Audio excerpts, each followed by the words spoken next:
আজকে আমরা করব কোষাদিঘি ৪। কোষাদিঘি ৪-এর আয়তঘন। আয়তঘন অর্থাৎ এমন একটি বস্তু যে বস্তুটি কিছুটা জায়গা দখল করে থাকে, অর্থাৎ তার দৈর্ঘ্য, প্রস্থ এবং উচ্চতা এই তিনটি আছে। ঠিক আছে, তো আমরা একটা আয়তঘন আঁকছি।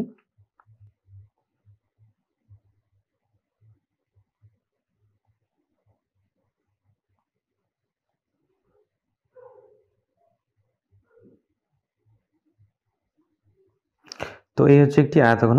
ঠিক আছে, যেহেতু এর দৈর্ঘ্য, প্রস্থ এবং উচ্চতা এই তিনটি আছে, তাই এর মাত্রা হচ্ছে ৩। লিখে দিচ্ছি, মাত্রা হচ্ছে ৩। এবং এটা দেখো তল কয়টা আছে, এই যে উপরেরটা একটা তল, নিচে একটা তল, পেছনে একটা তল, তিনটে, সাইডে একটা তল, এই সাইডে একটা তল এবং সামনটা একটা তল। টোটাল এই হচ্ছে এর তল কিন্তু ৬টি। তাহলে লিখব তল ৬টি, এর মাত্রা হচ্ছে ৩, তল হচ্ছে ৬টি।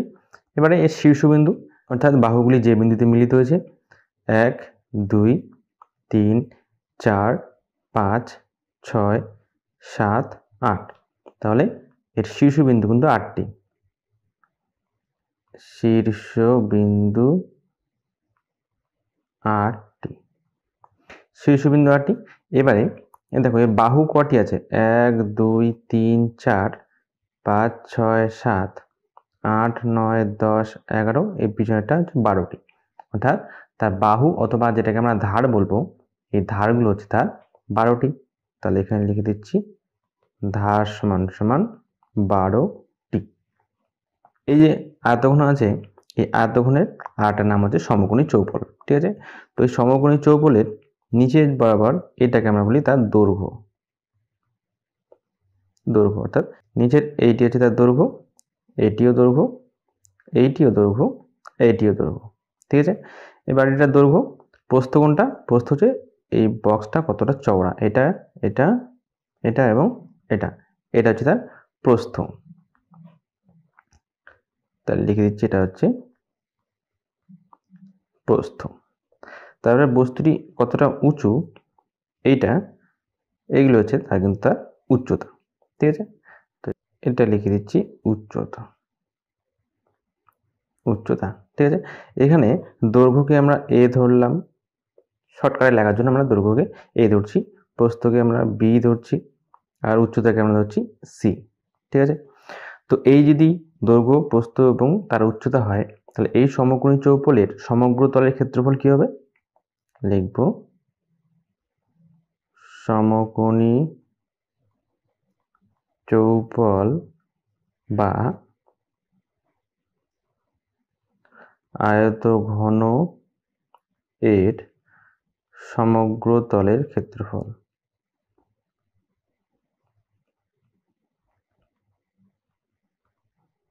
সমগ্র তলের ক্ষেত্রফল। তাহলে প্রথমে আমরা এই নিচে যে তলটি আছে সেই তলের ক্ষেত্রফল বের করব। তো নিচের তলটা একটা আয়তক্ষেত্র, তাহলে আয়তক্ষেত্রের ক্ষেত্রে ক্ষেত্রফল হচ্ছে তার দৈর্ঘ্য ইন্টু তার প্রস্থ। এবার এইরকম তল যেমন নিচে একটা আছে, একই রকমভাবে উপরেও একটা আছে। ঠিক আছে, একই রকম তল নিচে একটা থাকে, উপরে একটা থাকে আয়তক্ষেত্রের ক্ষেত্রে। তাহলে আমরা সেজন্য লিখব 2 ইন্টু দৈর্ঘ্য ইন্টু প্রস্থ, দৈর্ঘ্য ইন্টু প্রস্থ, প্লাস প্লাস দিলাম কারণ এখানে শুধু আমরা এই নিচের তল এবং উপরের তল এই দুটি তলের ক্ষেত্রফল বের করলাম, আমাদের বের করতে হবে সমগ্র তলের ক্ষেত্রফল। তার মানে টোটালে মোট 6টি তল রয়েছে, শুধুমাত্র এই দুটি তলের ক্ষেত্রফল আমরা লিখলাম। বাকি এবার দেখো সামন বরাবর একটা আয়তক্ষেত্রফল তল আছে, এই হচ্ছে সামন বরাবর তলটা। তাহলে এখানেও এটা হল দৈর্ঘ্য, এটা হচ্ছে তার উচ্চতা। ঠিক আছে, তো এই ক্ষেত্রে সামনের যে ক্ষেত্রফলটা আমরা বের করব তার কি হবে? ক্ষেত্রফলের সূত্রটা, যেহেতু এটা আয়তকার ক্ষেত্র আছে, দৈর্ঘ্য ইন্টু উচ্চতা হবে তখন। ঠিক আছে, কারণ এই লেন্থ এর সঙ্গে এইটা গুণ করলে তবেই ক্ষেত্রফল পাবো আমরা। এবং এইরকম তল সামনে একটা যেমন আছে, সেরকম কিন্তু পিছনেও একটা একই রকম তল আছে, তাহলে এমন তলও কিন্তু দুটি হবে। তাই এখানে লিখছি 2 ইন্টু দৈর্ঘ্য গুণ উচ্চতা। ঠিক আছে, জায়গা হচ্ছে না, প্লাস। আবার দেখো দুটি চারটি তলে আমরা ক্ষেত্রফল বের করলাম, আর কিন্তু এখন এখানে দুটি তল বাকি রয়েছে, সেই দুটি হচ্ছে এই সাইডের তল দুটি। ঠিক আছে, সাইডের তলের ক্ষেত্রে ক্ষেত্রফলটা কি হবে, এটা হচ্ছে উচ্চতা এবং এটা হচ্ছে প্রস্থ। তাহলে উচ্চতা আর প্রস্থ গুণ করলে এই আয়তাকার যে তলটি আছে তার ক্ষেত্রফল আমরা পেয়ে যাব। তো এক্ষেত্রে দুই সাইডে কিন্তু দুটি তল রয়েছে, তাই ক্ষেত্রফলটা বের করে আমরা 2 দিয়ে গুণ করব। একইভাবে 2 গুণন, এবারে ক্ষেত্রফলটা কি হবে, প্রস্থ ইন্টু উচ্চতা। ঠিক আছে, প্রত্যেকের থেকে আমাদের 2টা করে কমন নেই, তাহলে ব্র্যাকেটের ভিতরে কি থাকবে, দৈর্ঘ্য গুণ প্রস্থ প্লাস আবার দৈর্ঘ্য গুণ উচ্চতা, দৈর্ঘ্য গুণ হচ্ছে উচ্চতা প্লাস আবার থাকবে প্রস্থ গুণ উচ্চতা, প্রস্থ গুণ উচ্চতা। ঠিক আছে, এটা থাকবে। তাহলে এটা হচ্ছে সমগ্র তলের ক্ষেত্রফল। এখন দেখো দৈর্ঘ্যকে আমরা যদি a লিখি, প্রস্থকে যদি b লিখি, উচ্চতাটাকে যদি আমরা c লিখি, তাহলে সূত্রটা অনেকটা ছোট করে লেখা যায়। 2 ইন্টু দৈর্ঘ্য আর প্রস্থ, দৈর্ঘ্য a প্রস্থ b, তাহলে ab প্লাস দৈর্ঘ্য আর উচ্চতা ac প্লাস প্রস্থ আর উচ্চতা হলো bc। তাহলে সমগ্র তলের ক্ষেত্রফল আমরা লিখতেই পারি ab plus bc plus ac বলা যায়, ab plus ac plus bc আমরা বলতে পারি। ঠিক আছে, এবারে সমগ্র তলের ক্ষেত্রফল হয়ে গেল। এবারে আমরা শিখব যে এই সমকোণী চৌপলের অথবা আয়তঘনের আয়তনের সূত্রটা কি। আয়তঘন বা সমকোণী চৌপলের আয়তন সমান সমান, তাহলে আয়তন কথার অর্থ কি, আয়তনের অর্থ এই বক্সের মতো যে অংশটা আছে সেটা কতটা জায়গার ভিতরে রয়েছে, সেটা হচ্ছে তার আয়তন। ঠিক আছে, তাই জন্য আয়তনের ক্ষেত্রে এই সূত্র হবে দৈর্ঘ্য গুণ প্রস্থ গুণ হচ্ছে উচ্চতা। ঠিক আছে, তাহলে এটাকে দৈর্ঘ্য a প্রস্থ b উচ্চতা c লেখা যায় যে a b c শর্টকাটে। ঠিক আছে, এত এবার ঘন একক হবে, যেহেতু আয়তন তাই হবে এককটা ঘন একক। আর উপরে সমগ্র তলের ক্ষেত্রফলের ক্ষেত্রে এটা হবে বর্গ একক, বর্গ একক। ঠিক আছে, তাহলে আয়তঘনের আমরা সমগ্র তলের ক্ষেত্রফল বের করলাম এবং আয়তন বের করলাম। এবার বাকি রয়ে গেল আয়তঘনের কর্ণ। তাহলে কর্ণ বলতে কি বুঝবো, কর্ণ হচ্ছে আয়তঘনের এই কোণা থেকে শুরু করে সোজা পরের যে তল আছে সেই তলে কোণা পর্যন্ত, এটা হচ্ছে আয়তঘনের কর্ণ। এটা যদি a, এটা b, c, এটা d, উপরে এটা e, f, এই কোণাটা হলো g, এটা h দেই, তাহলে সেক্ষেত্রে কিন্তু এইটা হচ্ছে এই গোটা আয়তঘনের কর্ণ। এবারে কর্ণ বের করার আগে আমরা নিচে a থেকে c পর্যন্ত যুক্ত করে দিচ্ছি। তো নিচের এই abc তলটা মনে করো এরকম, এটা a b c d, যখন a এবং c যুক্ত করা হলো তখন এটা এরকম হলো। তাহলে এখানে কিন্তু একটা সমকোণ আছে, অর্থাৎ abc টা একটু কিন্তু সমকোণী ত্রিভুজ। তো যেহেতু abc একটা সমকোণী ত্রিভুজ, তাহলে আমরা লিখতে পারি ac স্কয়ার অর্থাৎ অতি স্কয়ার সমান সমান লম্ব স্কয়ার প্লাস ভূমি স্কয়ার। লম্ব হচ্ছে bc তার স্কয়ার, ভূমি হচ্ছে ab তার স্কয়ার।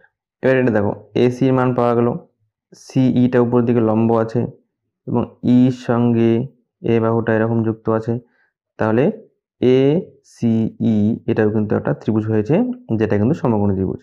ঠিক আছে, দেখা যাচ্ছে। এবার সেই সমকোণী ত্রিভুজের ae বাহুটা কি হবে,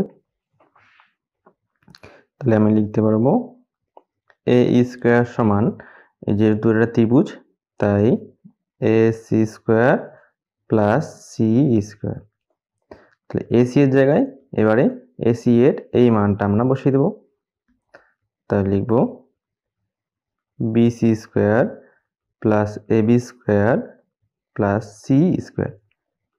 তাহলে এ স্কোয়ার সমান এটা, যদি আমি এখান থেকে শুধুমাত্র এইটা বের করি, স্কোয়ারটা উঠে গিয়ে রুট ওভার হবে BC square plus A B square plus C square. এবারে ভালো করে দেখো, বিসিটা কিন্তু তার প্রস্থ, আর এ বিটা হচ্ছে তার দৈর্ঘ্য, এবং ইসি অথবা সি এটা তার উচ্চতা। তার মানে কর্ণ এই সমান সমান রুট ওভার অফ প্রস্থ স্কোয়ার প্লাস দৈর্ঘ্য স্কোয়ার প্লাস উচ্চতা স্কোয়ার। তাহলে আমরা এখান থেকে কি লিখতে পারি, যে আয়তঘন বা সমকোণী চৌপলের কর্ণ সমান সমান রুট ওভার, এটাকে আমরা এইভাবে লিখতে পারি, দৈর্ঘ্য স্কোয়ার প্লাস প্রস্থ স্কোয়ার প্লাস হচ্ছে উচ্চতা স্কোয়ার। তো আয়তঘনে আমরা এই সূত্রগুলো ব্যবহার করে অঙ্কটা করব। তাহলে সমগ্র তলের ক্ষেত্রফলের সূত্রটা হচ্ছে এটা, 2 into AB plus BC plus CA. তারপর এর আয়তনের সূত্র হচ্ছে A into B into C, তার দৈর্ঘ্য ইন্টু প্রস্থ ইন্টু উচ্চতা। আবার তার কর্ণ হচ্ছে রুট ওভার দৈর্ঘ্য স্কোয়ার প্লাস প্রস্থ স্কোয়ার প্লাস উচ্চতা স্কোয়ার। এটা হচ্ছে আয়তঘনের ক্ষেত্রে। এবার আমরা ঘনক যেটা আছে, ঘনকের কিছু সূত্র আমরা শিখে নিচ্ছি একবারে। ঘনক হচ্ছে এমন একটা সমকোণী চৌপল, যে সমকোণী চৌপলের সমস্ত বাহুগুলো কিন্তু সমান। ঠিক আছে, তাহলে একটা ঘনক আঁকছি।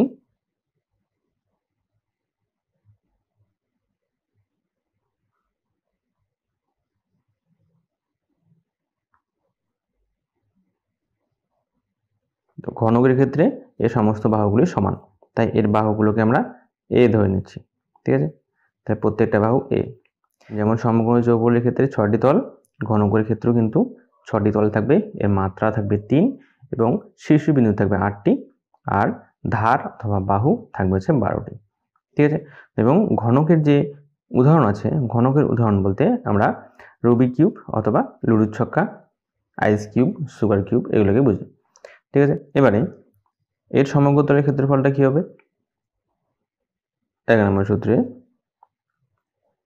ঘনকের সমগ্র তলের ক্ষেত্রফল।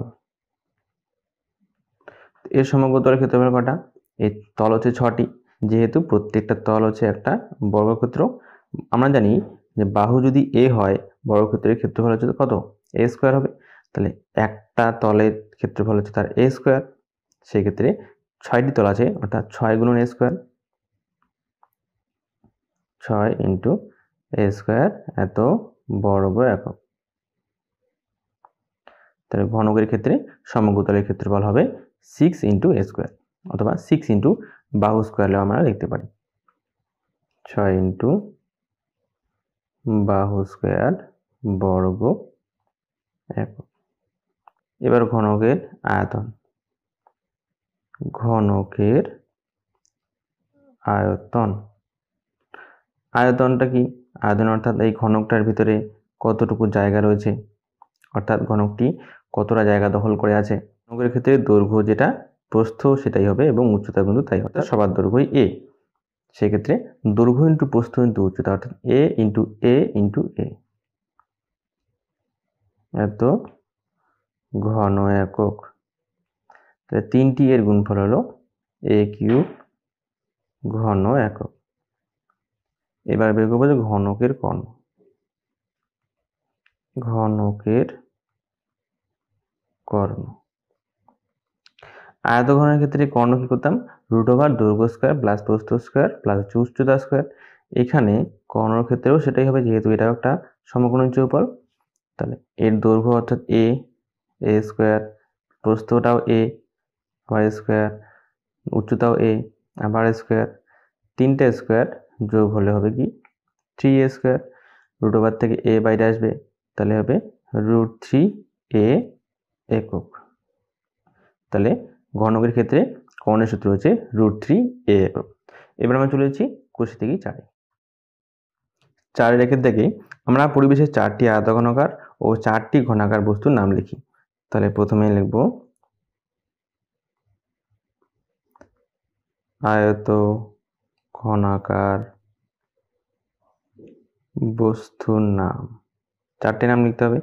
তো সবচেয়ে ভালো আয়তঘনাকার বস্তু হচ্ছে একটা ইট, ঠিক আছে। আর এরপরে হচ্ছে বাক্স অথবা ট্রাঙ্ক। তারপর হলো নতুন জুতো কিনলে যে বাক্স পাওয়া যায় সেই জুতোর বাক্স, দেশলাইয়ের বাক্স, দেশলাই বাক্স, ঠিক আছে। এগুলো 4টি আয়তঘনাকার বস্তু। আর 4টি ঘনাকার বস্তু লিখতে হবে। ঘনাকার বস্তু, ঘনাকার বস্তুর নাম। ঘনাকার বস্তু প্রথমেই আমরা লিখবো হচ্ছে লুডোর ছক্কা, লুডোর ছক্কা। আবার আইস কিউব, তারপরে সুগার কিউব, তারপরে রুবি কিউব। তাহলে এগুলো হচ্ছে ঘনবস্তু। এবারে যাবো 2-এর দাগে। তো 1-এর দাগেরটা হয়ে গেল। 2-এর দাগে পাশের আয়তঘনাকার চিত্রের তলগুলি, ধারগুলি ও শীর্ষবিন্দুগুলির নাম লিখি। তো পাশে যে আয়তঘনটা আঁকা আছে সেটা আমরা আগে এঁকে নেই।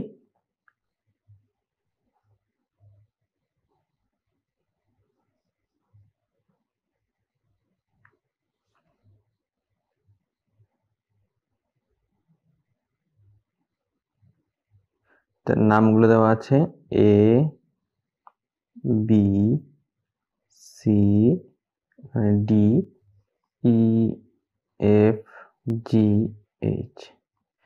যেহেতু এটা একটা আয়তঘন তাহলে এর তল কটি হবে? তল হবে 6টি। ধার কটি হবে? ধার হবে 12টি। শীর্ষবিন্দু কত হবে? শীর্ষবিন্দু হবে তার 8টি। এরকম 8টি শীর্ষবিন্দু আছে। তো সেই শীর্ষবিন্দু, ধার এবং যে তলগুলো আছে সেগুলোর নাম লিখতে হবে। তাহলে প্রথমে আমরা লিখছি তলগুলির নাম। তলগুলির নাম। তল থাকে 6টি। প্রথমে লিখব উপরেরটি এ বি সি ডি, তারপরে নিচেরটি ই এফ জি এইচ, 2টি হলো। তাহলে এ বি সি ডি একটি তল, ই এফ জি এইচ এটা একটা তল। এবার সামনের এবং পিছনে একটা লিখব। সামনে হচ্ছে এই তল A B H E, A B H E. তারপর পেছনের তলটা C D F G, C D F G. 4টে তল হলো। এবার আছে বাকি সাইডের দুটো A D F E, A D F E, comma এই সেটে আছে B H G C, G C. এটা হচ্ছে তলগুলির নাম। এবার আমরা লিখব ধারগুলির নাম। ধারগুলির নাম, ধার অর্থাৎ বাহুগুলির নাম লিখব। তা প্রথমে A B, B H, C H আর এই, এভাবে লিখতে থাকবো পরপর। A B, B H, H E, আবার আছে ই এ অথবা এ ই। পেছনের ট্যাবে লিখব CG, GF, FD, CD, CG, GF, তারপর ডিএফ, সিডি অথবা ডিসি। 8টি। বাকি আছে আরো 4টি। সেই 4টি কোনটা? সেই 4টি হচ্ছে এই চওড়াটা করে অর্থাৎ প্রস্থটা করে বিসি, এডি, ইএফ, জিএইচ, বিসি, এডি, ইএফ, জিএইচ। এই হচ্ছে 12টা ধার। এবার আমরা লিখব শীর্ষবিন্দুগুলির নাম।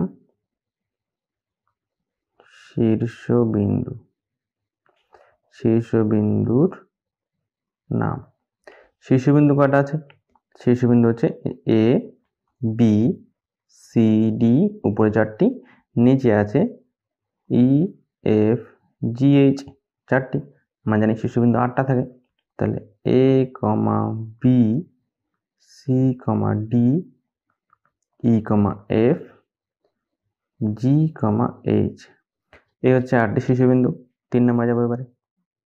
3-এ একটি সমকোণী চৌপলাকার ঘরের দৈর্ঘ্য, প্রস্থ আর উচ্চতা যথাক্রমে 5 মিটার, 4 মিটার আর 3 মিটার হলে ওই ঘরে সবচেয়ে লম্বা যে দণ্ড রাখা যাবে তার দৈর্ঘ্য আমরা হিসাব করে লিখি। তো যে কোনো সমকোণী চৌপলাকার ঘরের মধ্যে সবচেয়ে বড় যে দণ্ড রাখা যাবে সেই দণ্ডটা হচ্ছে তার কর্ণর দৈর্ঘ্যের সমান হবে।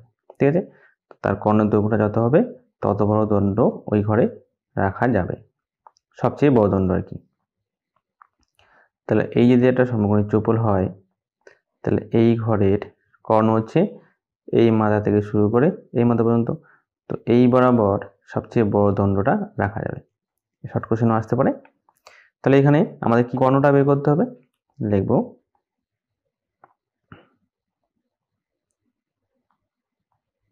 সমকোণী চৌপলাকার ঘরের দৈর্ঘ্য আছে 5 মিটার, প্রস্থ আছে 4 মিটার আর উচ্চতা 3 মিটার। সুতরাং কর্ণ হবে, কর্ণ কত হয়, কর্ণের সূত্র আমরা জানি √ দৈর্ঘ্য স্কয়ার প্লাস প্রস্থ স্কয়ার প্লাস উচ্চতা স্কয়ার। দৈর্ঘ্য হচ্ছে 5, 5-এর স্কয়ার, প্রস্থ হলো 4, 4-এর স্কয়ার যোগ উচ্চতা হচ্ছে 3, 3-এর স্কয়ার। তাহলে এখান থেকে 5-এর স্কয়ার হচ্ছে 25, 4-এর স্কয়ার 16, 3-এর স্কয়ার 9।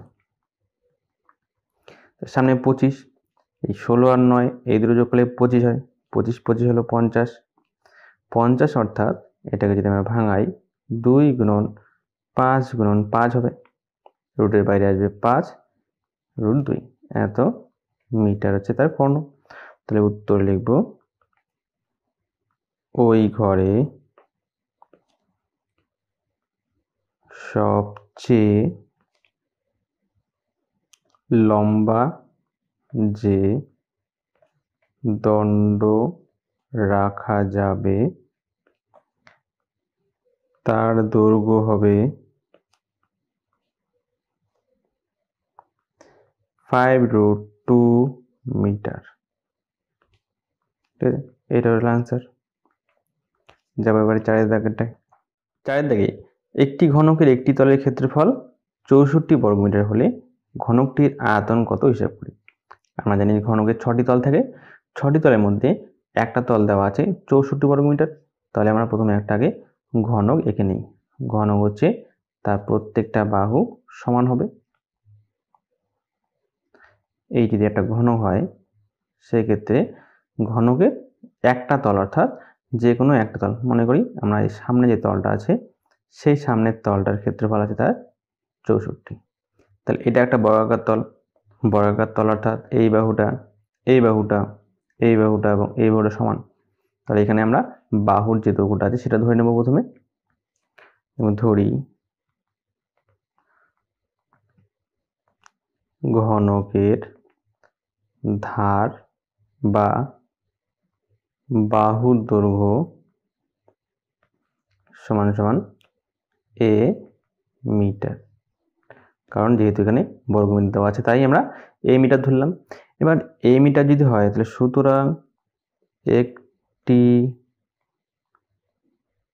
তলের ক্ষেত্রফল সমান হবে, যেহেতু এটা বর্গক্ষেত্র তার ক্ষেত্রফল হবে a² বর্গ মিটার।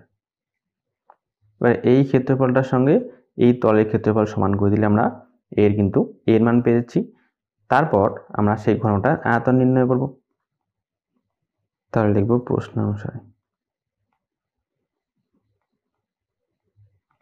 অনুসারে a² সমান হচ্ছে 64, তাহলে a হবে √64 অর্থাৎ a হচ্ছে 8, অর্থাৎ এর মান পাওয়া গেল 8, 8, 8 এবং 8, অর্থাৎ সবগুলো ধারের যত ধার আছে ঘনকের মধ্যে সব ধার হচ্ছে তার 8 মিটার করে আছে।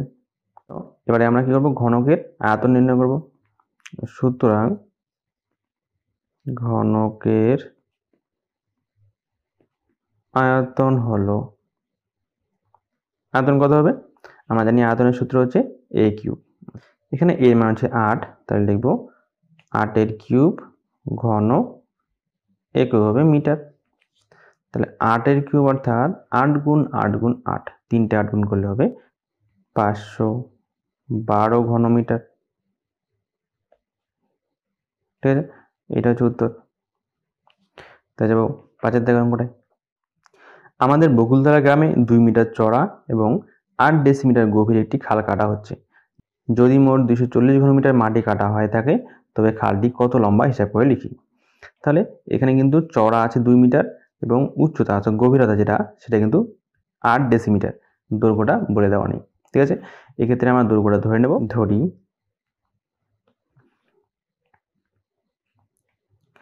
খালটির দৈর্ঘ্য সমান হচ্ছে x মিটার, দৈর্ঘ্য x মিটার, প্রস্থ যেটা চওড়া, প্রস্থ আছে এখানে 2 মিটার, আর এখানে আছে গভীরতা, এটা হচ্ছে উচ্চতা, উচ্চতাটাই হচ্ছে গভীর, 8 ডেসিমি, তাহলে 8/10, তখন হয়ে যাবে এটা মিটার। তাহলে 8কে 10 দিয়ে ভাগ করলে হবে 0.8 মিটার। আয়তঘনের দৈর্ঘ্য দেওয়া আছে, প্রস্থ দেওয়া আছে, উচ্চতা দেওয়া আছে, দৈর্ঘ্য প্রস্থ উচ্চতাকে গুণ করলে আমরা কি পাই, আয়তনটা পাই। এখানে আয়তনটাই দেওয়া আছে 240 ঘনমিটার। তাহলে আমরা শর্ত অনুসারে দৈর্ঘ্য প্রস্থ এবং উচ্চতা গুণ করে এই আয়তনের সঙ্গে সমান করে দিচ্ছি, তাহলে সেখান থেকে আমরা x এর মানটা পেয়ে যাব। প্রশ্নানুসারে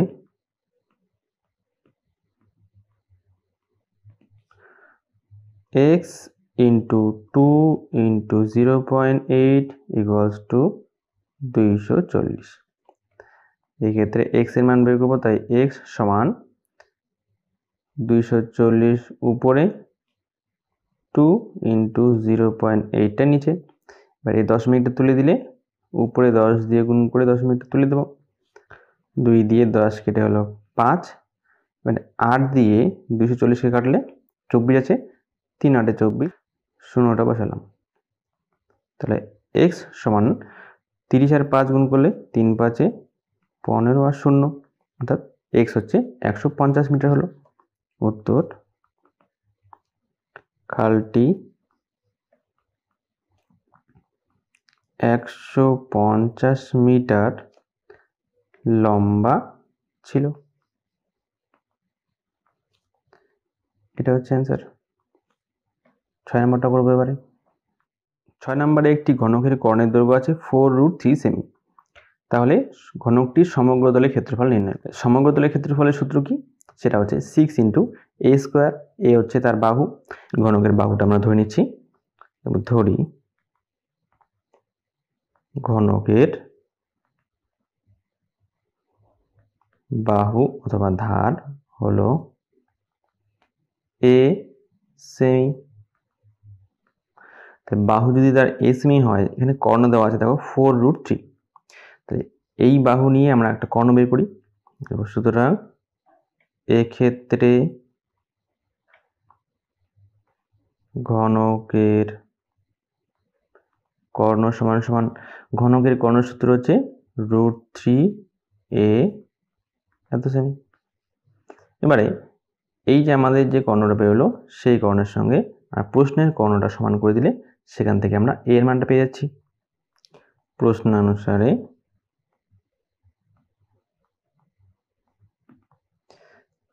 √3a সমান 4√3। এবারে দেখো √3 কেটে গেল, a সমানে থাকবে 4। এখন আমরা ঘনকের সমগ্র তলের ক্ষেত্রফলটা সহজেই বের করতে পারবো। তাহলে লিখব ঘনকের সমগ্র তলের ক্ষেত্রফল। ঘনকের সমগ্র তলের ক্ষেত্রফল, ঘনকের সমগ্র তলের ক্ষেত্রফল হচ্ছে 6a² বর্গ একক। এখানে আমরা 6 ইন্টু এ হচ্ছে 4 সেমি, এককটা তখন লিখব বর্গ সেমি। তাহলে 6 ইন্টু 4 স্কোয়ার হচ্ছে 16, 6 36, 6 3, 6 6 3 9, 96 বর্গ সেমি। এটা হচ্ছে ঘনকটা সমগ্র তলের ক্ষেত্রফল। এটা হচ্ছে উত্তর। এবারে 7 নম্বর অঙ্কটা করব আমরা। 7 দাগে একটি ঘনকের ধারগুলির দৈর্ঘ্যের সমষ্টি 60 সেমি হলে ঘনকটির ঘনফল নির্ণয় করি। তাহলে ঘনকের ধার কটি আছে? আমরা জানি ঘনকের ধার হচ্ছে 12টি। তাহলে সেই ঘনকের ধারগুলির দৈর্ঘ্যের সমষ্টি হচ্ছে 60 সেমি। তা ঘনকের দৈর্ঘ্য তো আমরা জানি না, সেটা ধরে নেব। লিখি ধরি ঘনকের ধারের দৈর্ঘ্য সমান এ সেমি। তাহলে একটা ধারের দৈর্ঘ্য যদি এ সেমি হয় তাহলে ঘনকের তো 12টা ধার, সুতরাং লিখব ঘনকের সমগ্র ধারের দৈর্ঘ্য সমান হচ্ছে, তাহলে 12টি ধার যোগ করলে হবে 12a এত সেমি। এবার এই 12 সেমির সঙ্গে এই 60 কিন্তু সমান হবে, কারণ প্রশ্নে বলেছে যে ঘনকের ধারগুলির সমষ্টি 60, আমাদের বেরোলো 12 সেমি। তাহলে লিখবো এবার প্রশ্ন অনুসারে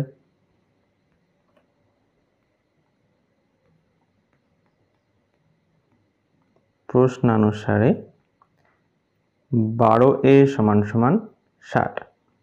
তাহলে a সমান সমান 60/12, 12 দিয়ে 60 কেটে হলো 5, তাহলে a সমানে হলো 5, অর্থাৎ 5 সেমি। তাই ঘনকের যদি বাহুর দৈর্ঘ্য 5 সেমি হয় তাহলে ঘনকের ঘনফল কত? ঘনফল মানে তার হচ্ছে আয়তনটা, আয়তন আমরা জানি a কিউব। তাহলে লিখব সুতরাং ঘনকটির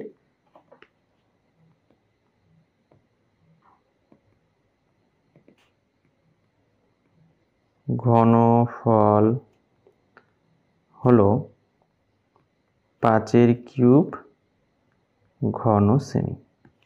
তাহলে 5 কিউব অর্থাৎ 125 ঘন সেমি। এটা হচ্ছে উত্তর। 8 নম্বরটা পড়বে এবারে। যদি একটি ঘনকের 6টি পৃষ্ঠতলের ক্ষেত্রফলের সমষ্টি 216 বর্গ সেমি হয় তবে ঘনকটির আয়তন কত? 6টি পৃষ্ঠতলের ক্ষেত্রফল মানে কিন্তু সমগ্র তলের ক্ষেত্রফল, অর্থাৎ ঘনকের সমগ্র তলের ক্ষেত্রফল বলছে 216 বর্গ সেমি। এবার আমরা ঘনকের বাহুর দৈর্ঘ্য জানি না, বাহুর দৈর্ঘ্যটা ধরে নেব।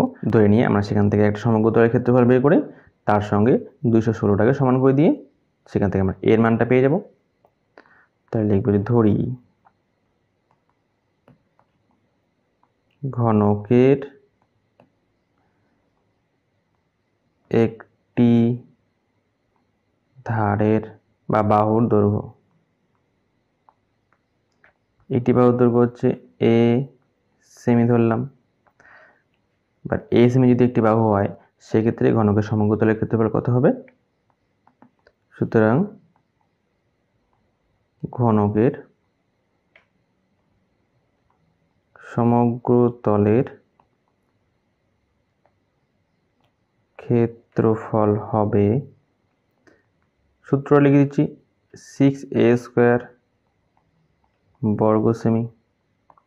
কারণ সূত্র অনুযায়ী যদি তার বাহু a হয় তাহলে সমগ্র তলের ক্ষেত্রফল হবে 6a²। ঠিক আছে, এবারে শর্ত অনুসারে এটার সঙ্গে আমরা 216টাকে সমান করব। প্রশ্ন অনুসারে লিখি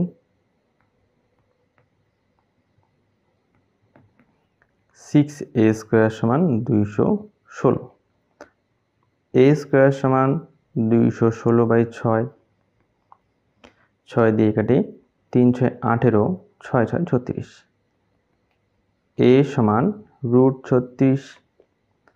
তাহলে a পাবো হলো 6, অর্থাৎ ঘনকের একটি ধারের দৈর্ঘ্য হচ্ছে 6 সেমি। তাহলে যেহেতু ঘনকের আয়তন বের করতে বলছে তাহলে লিখব সুতরাং ঘনকটির আয়তন হলো a এর কিউব, a এখানে যেহেতু 6 তাহলে লিখব 6 এর কিউব ঘন সেমি।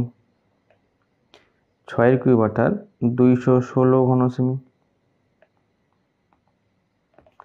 এইটা হচ্ছে উত্তর। 9 নম্বর অঙ্কটা করবো এবারে। 9 দিকে একটি সমকোণী চৌপলের আয়তন 432 ঘন সেমি।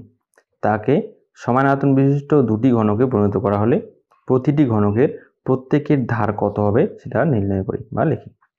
তাহলে প্রথমে আমি এই ঘনকের একটা উপরিভাগ আঁকছি। এই হচ্ছে একটা ঘনকের উপরিভাগ, অর্থাৎ উপর থেকে দেখতে ঘনকটা এরকম হবে। এই ঘনকটার আয়তন বলছে 432 ঘন সেন্টিমিটার, অর্থাৎ পুরোটার আয়তন হলো 432 ঘন সেমি।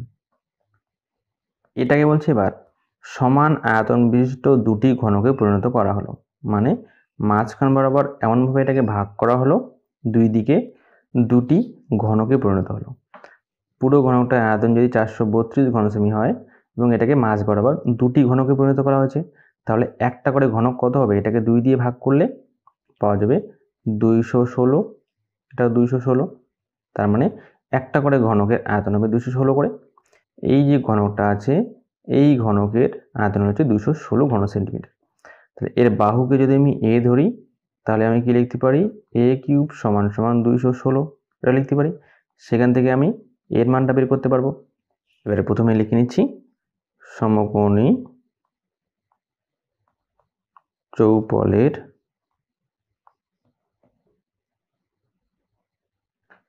আয়তন 432 ঘন সেমি। তাকে সমান আয়তন বিশিষ্ট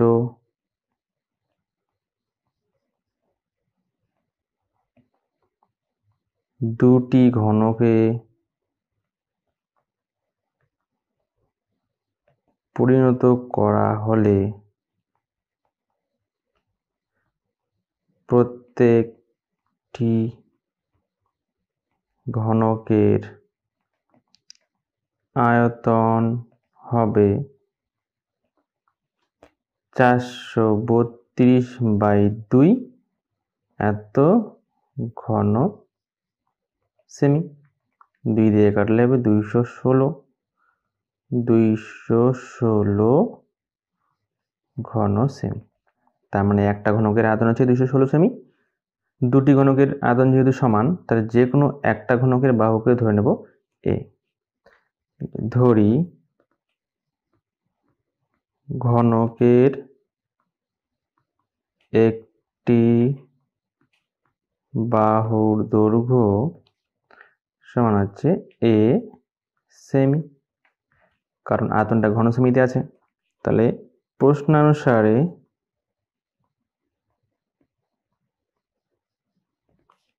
a কিউব মানে এই ঘনকের আয়তনটা, a কিউব সমান সমান 216, a সমান সমান কিউব রুট অফ 216। তাহলে কিউব রুট কথার অর্থ রুটের ভেতরে তিনটা সংখ্যার মধ্যে থেকে একটা সংখ্যা বাইরে আসবে। 3টা 6কে গুণ করলে হবে 216, তার মানে a সমান রুটের বাইরে থেকে আসবে 6 সেমি। তাহলে এই 6 সেমিটা হচ্ছে এই আয়ত ঘনকের প্রত্যেকটা ধারের দৈর্ঘ্য। ঠিক আছে, একটা ধারের দৈর্ঘ্য যা, যেহেতু এটা ঘনক তাই জন্য প্রত্যেকটা ধারের দৈর্ঘ্য তাই হবে। তাহলে উত্তর লিখব প্রতিটি ঘনকের প্রত্যেক ধারের দৈর্ঘ্য হবে 6 সেমি। উত্তর প্রতিটি ঘনকের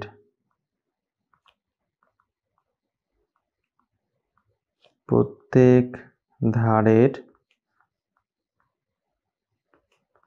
দৈর্ঘ্য হবে 6 সেমি। এই হচ্ছে অ্যান্সার। ঠিক আছে, এবার করবো 10-এর দাগের অঙ্কটা। 10-এর দাগে একটি ঘনকের প্রতিটি বাহুকে 50% কমানো হলো। মূল ঘনক ও পরিবর্তিত ঘনকের ঘনফলের অনুপাত কি হবে সেটা হিসাব করি। তাহলে ঘনকের বাহুটাকে আমরা প্রথমে ধরে নেব, ধরে নিয়ে সেই বাহু অনুযায়ী একবার তার ঘনফল বের করব, ঘনফল অর্থাৎ তার আয়তন বের করব। তারপর সেই বাহুটার 50% কমিয়ে দিয়ে আর একবার সেই ঘনকের ঘনফল বের করব, অর্থাৎ আয়তনটা বের করব। বের করে সেই আয়তন দুটির অনুপাতটা আমাদের বের করতে হবে। তাহলে প্রথমে ধরে নেই ধরি ঘনকের বাহুর দৈর্ঘ্য a একক। এখানে যেহেতু এককের কোনো উল্লেখ নেই তাই আমরা a একক লিখলাম। তখন ঘনকের আয়তন কত হবে? ঘনকের আয়তন আমরা জানি a কিউব ঘন একক। এবারে এই a একক বাহুর দৈর্ঘ্যের 50% কমিয়ে দেব। তাই একবারে আমরা লিখব প্রতিটি বাহুর 50% কমালে তখন বাহুর দৈর্ঘ্য হবে।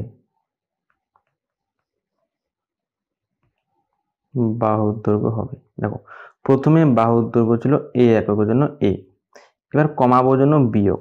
কত কমাবো? a এর 50%, এর অর্থাৎ গুণ এবং 50% নিলাম। এবারে a মাইনাস a এর 50% কে ভাঙিয়ে 50/100, পার্সেন্টেজের বদলে 100 বসলো। 50 দিয়ে 100 কেটে হলো 2। a মাইনাস উপরে হচ্ছে a গুণ হলো, নিচে থাকলো 2। এটাকে বিয়োগ করলে নিচে লসাগু 2 হবে। 2 আর a গুণ করলে 2a মাইনাস a, এটাকে বিয়োগ করলে a/2 এত একক হবে। তাহলে 50% কমানো মানে বাহুর দৈর্ঘ্য এখন কিন্তু a/2 একক। তাহলে লিখব এখন ঘনকের আয়তন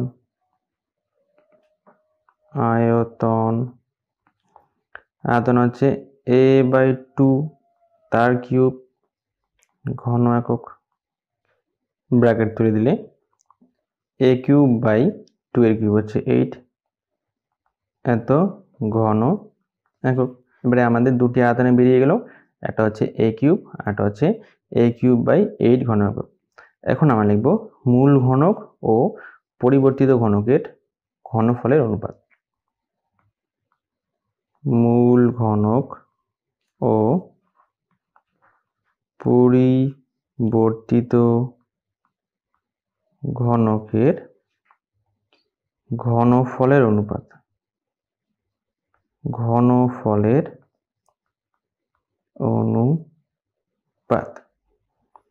মূল ঘনকের ঘনফল সেটা হচ্ছে a কিউব ইসটু পরিবর্তিত ঘনকের ঘনফল a কিউব বাই 8। তাহলে এই দিকের a কিউবের নিচে আছে 1, আর a কিউব কেটে গেল।